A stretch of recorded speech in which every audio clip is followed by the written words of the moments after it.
Ang mabuting balita ng Panginoon ayon kay San Juan. Papuri sa iyo, Panginoon.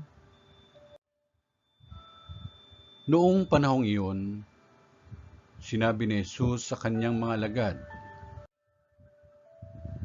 "Tandaan ninyo, malibang mahulog sa lupa ang butil ng trigo at mamatay, mananatili itong nag-iisa.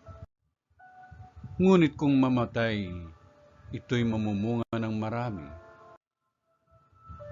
Ang taong labis na nagpapahalaga sa kanyang buhay ay siyang mawawalan nito.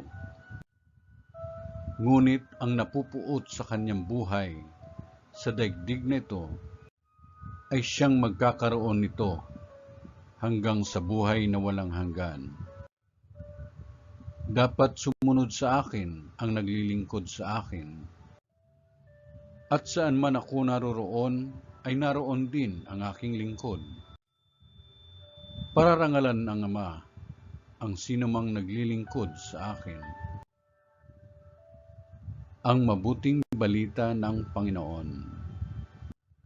Pinupuri ka namin, Panginoong Jesucristo.